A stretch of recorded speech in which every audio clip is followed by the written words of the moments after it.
fighting in Ukraine sees the USA in an arguable crisis with both China and Russia, let alone most of the world, as represented by population at the UN, which refused to condemn what Russia sees as the existential threat of NATO. Published shortly after the US defeat in Afghanistan is a new book, Military History for the Modern Strategist, America's Major Wars since 1861. Its author, Dr. Michael O'Hanlon, Senior Fellow and Director of Research in Foreign Policy at the Brookings Institution and former advisory board member of the CIA, joins me now from Washington, D.C. Thank you so much, Mike, for coming on. Just before we get to the book, and I've got to say, your book makes it very hard for journalists because the scope is massive. As co-director of the Brookings Africa Security Initiative, your quick thoughts on events in Niger. My understanding is it's the largest CIA base in the world, Agadez Base 201. I don't know, $500 billion? How many millions of dollars have been spent of the U.S. public money on it? And an American-trained soldier now runs Niger. Well, greetings, and you certainly are right to dramatize the significance of the counterterrorism cooperation with Niger, including the base.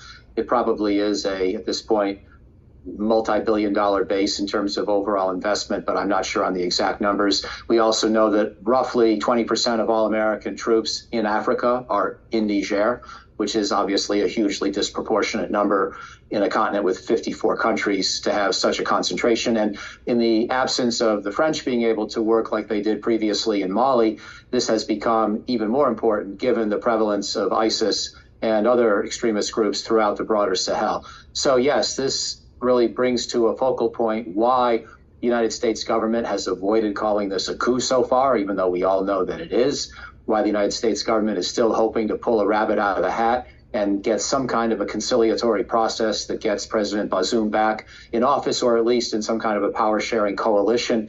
The odds seem pretty high against that. It is striking to see just how forward-leaning Nigeria has been in this situation, and I admire the Nigerians for that role. Although the government lost the battle in the Nigerian parliament to intervene. They haven't invaded. There you go. Exactly. So it's not really clear what Nigeria would or could do anyway, short of really being willing to risk an all-out war, which presumably is not really what Nigeria needs right now or wants.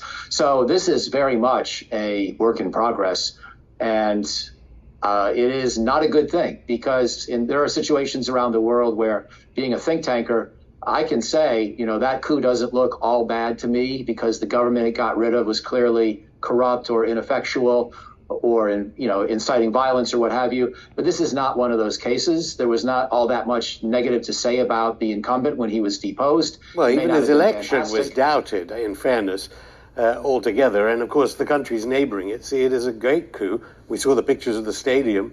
They've thrown out an imperialist French-American lackey, arguably. But of course, Victoria Nuland from the Biden administration. A couple of the countries, most of the countries around do not share that view, as you know, and most of the countries around consider this to be a very, very insidious and dangerous trend in West Africa. We've also seen affect Mali and Burkina Faso, where you have a small group of officers, for selfish reasons, taking it upon themselves to throw democracy to the winds and then perhaps bring in the Wagner group and create essentially a thug regime. Well, we don't know whether they're selfish. We know the governments that were there previously were arguably selfish because of the amount of poverty in those countries. But to your book, I mean, Victoria Nuland, famous for that phone call in the 2014 coup in Ukraine. She's been to Niger, of course. Why is it a good book, a good time for a book about? Which is that this was a good time for me to write the book because I wrote it primarily during the COVID shutdown. And when you're trying to write history, and historians know this better than I do because I'm not a real historian. I dabbled in this history. I've been an admirer and consumer of history my whole life, but I am not a full-time professional historian who does archival research. But you need to be able to just sit with your thoughts and almost imagine yourself back in the time period. If you're going to do anything like engaging writing that captures the feel, captures the motives, captures, what was really driving people's actions at that time. And so for me, the right time to write it was when I could pull out of my busy life and spend just 3 or 4, 5 months just thinking about the American Civil War and doing almost nothing else except going for walks with my family and, feeding the dog. And that's the way history, I think, to some extent needs to be written, needs to be researched. And that's my selfish answer. In terms of why it's relevant to today's world, well, I only wish I had gotten a copy to Vladimir Putin before he invaded Ukraine, because the book was still being completed at that point. And the problem that Putin exemplified or demonstrated, which we also had in the United States with the Iraq War, is that wars almost never go as quickly or easily as the aggressor or the attacker thinks. And there is always a temptation to believe that your new technologies, your brilliant generals and their fancy war plans, the martial virtues of your own country relative to your potential adversary, that these things will combine to give you a path to a smash down, knockdown victory on short order. And when most countries go to war, that's what they want and that's what they expect. But the history of major conflicts is almost always one of protracted war, where outcomes are not at all what were expected, often become very uncertain for a protracted period during the conflict itself. And Putin should have known better, just like Donald Rumsfeld should have known better in 2003, to believe that he could decisively defeat a substantial military and country with a 3 or 5 or 10 or 20 day operation. That would have been the best benefit. And it's going to be relevant in the future if anyone in China or the United States somehow deludes themselves into thinking they could defeat the other side with the right AI-empowered advanced military that has all these fancy gadgets and a brilliant war plan. History tells you. Well, I don't think Russia's using all the advanced warfare. I mean, they're not doing anything like the Iraq War you supported in hitting ministerial targets in Baghdad. In fact, surely one point that you raised there is the famous Afghan proverb of to the Americans that you may have all the tanks, we have the time. Same with Putin, isn't it? I mean, they're just slowly exhausting, I don't know, hundreds of thousands dead. You've met Zelensky. Hundreds of thousands dead in this war so far, and Russia's just dug in there. And I think the initial point of the move anyway, wasn't it, to protect Donetsk and Luhansk after Putin did so little, arguably to save the 14,000 that were shelled by NATO-backed troops since 2014? Well, first of all, I think you're right that Putin has a strategy now where he is trying to win through attrition and perseverance. And he wonders if maybe American politics or some other development in the West will give him that victory, or at least give him the 20% or 18% of Ukraine that he currently holds. So this is Ulysses Grant. Going back to your book, Putin as Ulysses Grant. But in fairness, that's not what Putin wanted at first. And he did want to use shock and awe to take down Kyiv and the government of Zelensky. Well, and he didn't even send an aircraft to bomb Kiev. He didn't send warplanes to level Kiev. He had an attempted operation trying to seize the airfield in the north. He had a 40-mile-long convoy of vehicles trying to descend upon Kyiv. And he also had commandos in the area and cyber warriors trying to bring down the Ukrainian networks. It may have been badly done. I'm not saying it was a good plan, but he definitely was targeting Kyiv and the heart Russia could have leveled Kiev, couldn't it? Well, you're making a separate... It can level it tomorrow. I mean, it's choosing not to. You only get to make one point at a time if you want me to respond intelligently. Your first point was that Putin did not really seek a rapid overthrow of Kyiv, and that's wrong. He did seek a rapid overthrow of Kyiv. It may have been a bad plan, but it was very seriously attempted through a combination of airborne attacks on the airfield, cyber attacks on the networks, a 40-mile-long troop convoy descending on Kyiv from the north, and assassination teams in the capital. And he thought he would pull it off. You mean they wanted to assassinate Zelensky? Right. Wait, it's very difficult to compute that anyone in Washington, D.C. thinks today that if Russia really wanted to do what you said it did, it couldn't do it. I mean, the point about Russia is obviously it didn't want to alienate their brothers and sisters in Ukraine, a sisterly country. They couldn't do what the United States did to Baghdad or Tripoli in Libya or in other countries, as they have done, let alone Vietnam, say. But anyway, I mean, okay, that's your view. I mean, I don't know. I don't have the Putin battle plans either. There's 100,000 dead Ukrainians, most of them dead from shelling of apartment buildings. So I'm not quite sure I see the nuance. So they're not soldiers. You understand that there are 100,000 civilians in Ukraine that have been killed? Half and half, roughly speaking. in Ukraine.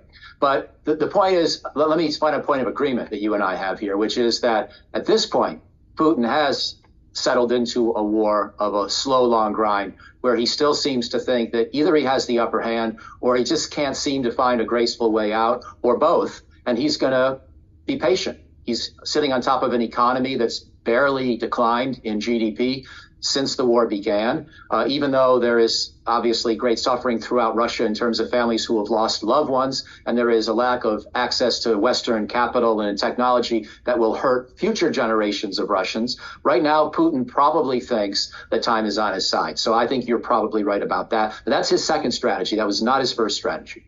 Russia has overtaken Germany in GDP PPP, the latest figures in terms of the world's bigger economies. But you've applauded the CIA for predicting Russia's move into Ukraine, but faulted them on forecasting that the war would last a few days, presumably because they thought the strategy was the strategy you were referring to, which, you know, I don't have the Kremlin's plans in front of me to see what their ambitions were, what their targets were. So you want, on top of the $220 billion given to Zelensky, you now want Biden to give him F-16 warplanes. Well, yeah, but I'm in the ironic position, perhaps, of not really thinking that will turn things radically around.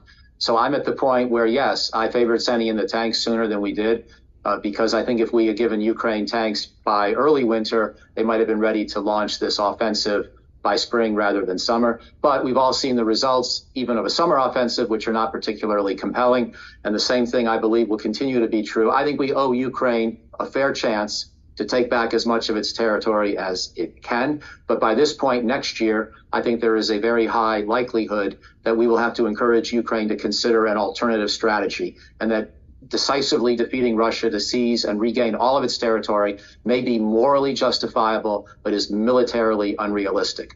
But I can't make that case now, in fairness, until we give Zelensky a chance to use a combined arms maneuver operation with F-16s and other kinds of weapons like that. So that's the one piece he still doesn't have that I think we should give him. And I think that will be what happens in the course of the next few months. This offensive will play itself out. We'll get into the cold weather. We'll have a debate. Some countries are already offering F-16s, as you know. We'll decide how many. We'll wish the Ukrainians well next spring. They'll do their best to win back some territory. We'll see how the U.S. presidential election plays into this, and then we'll have to take stock in a year. So I hope you have me back then. Mike, you were saying in the part one about how you think Biden should send the F-16 warplanes now, immediately. What could the U.S. do to prevent Zelensky using the F-16 planes against Moscow? Obviously, if you listen to the Pentagon or the State Department briefings, they just look nervous generally as these, what Russia calls terror attacks, because they're clearly not of any military significance, these drone attacks on civilian structures in Moscow. Surely the policy you're advocating is F-16s attacking Moscow, American F-16s. Well, Zelensky is obviously very strong-willed and patriotic towards his own country and wonders why he can't fight back the same way Russia's fighting against him. And that's why we do see apparently these occasional Ukrainian drone strikes now against Russian cities. But I think President Zelensky is also well aware that he depends, as you put it just a minute ago, on the $220 billion in assistance from the West he's received over the last 18 months. And he can't jeopardize this. At a time when Republicans in the United States in particular are questioning whether aid to Ukraine should continue at its current level or even continue at all, I don't know that President Zelensky wants to play the Russian roulette game of actually doing something we've explicitly asked him not to do. And we certainly can cut off the pipeline of spare parts and other support for those F-16s were he to start using them in that regard.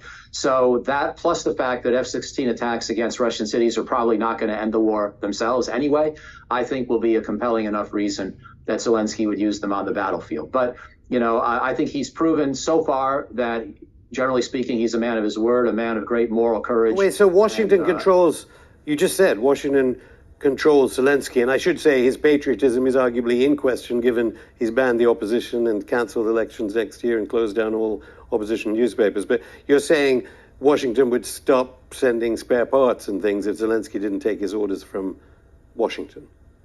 I didn't say orders, and I didn't say we control him. I said we influence him, and he knows where he got that $220 billion.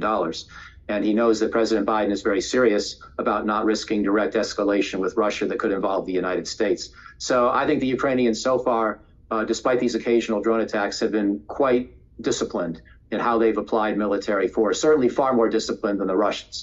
And I think drone attacks on the Kremlin, on bedrooms and apartment blocks there. I mean, I do want to get back to the book. Are you watching? Are you watching what's going on in this war?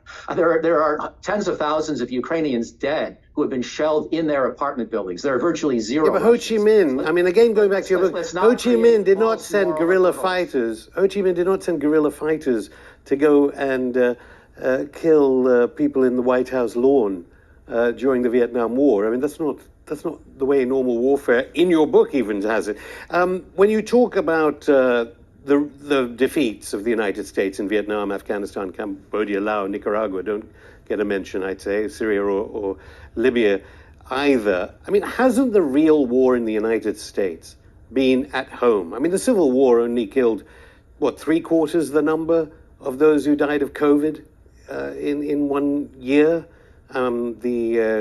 There's an estimate that 183,000 die every year, according to the University of California, to poverty-linked diseases. And when you talk about the fact that post-45 things have got better in the United States, I mean, the United States imprisons more per capita, arguably, than Stalin or Mao ever did. You have living conditions that, as you say in your book, have got better, but those living conditions statistics globally are skewed by China moving 800 million out of poverty in 40 years. Well, there's a lot that you just said, most of which I agree with.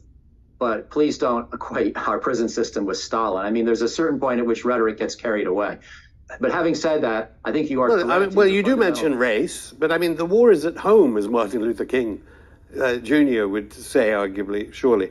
You say we still wrestle with serious racial tensions domestically. But generally, you say, how would we be so successful while failing so often? I mean, many people in the global south, and the reason the BRICS summits and the Shanghai Cooperation Organization are talking about a new world is 40 million Americans won't be able to eat tonight without federal aid.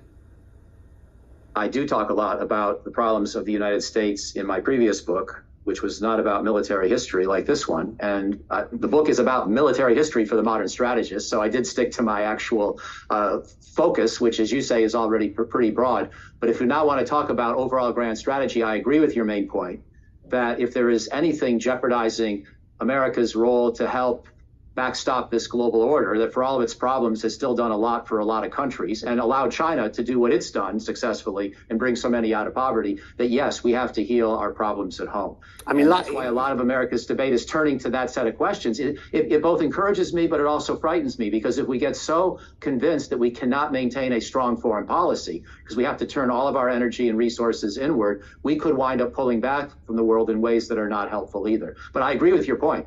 Probably the greatest threat to American and perhaps even global long-term stability is domestic, not foreign. Life expectancy is higher now in Cuba than the United States, the official figures. And Cuba is a country that the United States has arguably been at war since 1959. But the problem is, you may agree with me, but a Brown University estimate was $2 trillion for the war, the lost war in Afghanistan, $8 trillion of U.S. public money that could have gone to save those Americans that will be dying this year because of poverty-linked disease. And you didn't want Biden to leave Afghanistan. You didn't want Obama to leave Iraq. You wanted more money spent on these wars where clearly the Americans were not welcome. You talk, first of all, about the global south, and I agree with your focus on that area. But as you know, that's a catch-all term for many different regions. You're sitting in a region which, as you know better than I, has been disheartened by American disengagement or apparent or perceived disengagement. I'm not sure about that. The Saudi embassy just opened in Tehran in the past, few days. I'm happy about that myself. So I don't see this all in narrow, pro-U.S., pro-China, pro-Saudi, pro-Iran terms. I think that relationship should improve for the betterment of the region. But most of the Middle East experts, scholars, and diplomats that I interact with have regretted the rapid American disengagement from the broader Middle East. In Afghanistan, in 2021, we only had about 5,000 U.S. military personnel on the ground. That was not what was producing $8 trillion price tags. Those were the price tags associated with the big efforts of yesteryear.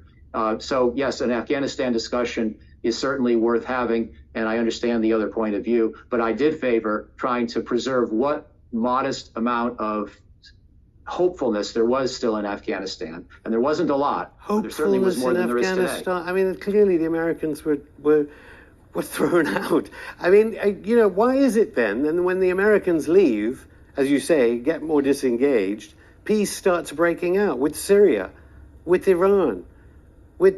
Peace starts breaking out between Ethiopia and Eritrea. Peace starts breaking out in Latin America. Wherever the United States disengages from, peace follows. You actually want a response to that? I mean, that's just such a sweeping rhetorical oversimplification. I don't know where to begin. Afghanistan today is a mess. You're right that at least they're not having a civil war, but the degree of impoverishment is striking. We tried disengagement in 1989. You know your history as well as I do. That didn't work so well either. That led to mass starvation and ultimately in Afghanistan. We helped the Afghans defeat the Soviets. Wait. This was when the United States was supporting what would become Al-Qaeda and helping bin Laden. What do you mean? We disengaged. You didn't disengage at all. We went home. This is a bit like in your book when you say the reason you support Iraq war, even retrospectively, it's Saddam Hussein we got rid of Saddam Hussein and his family. The Americans brought Saddam Hussein. They were paying him. I do want to get back to the American Civil War. Ulysses Grant, you use a quote of his, "The enemy hath not army enough." Isn't that classically what Russia is doing and what the entire global South, who are de facto backing Russia, thinking when it comes to the Russia-Ukraine situation? Isn't there a parallel there?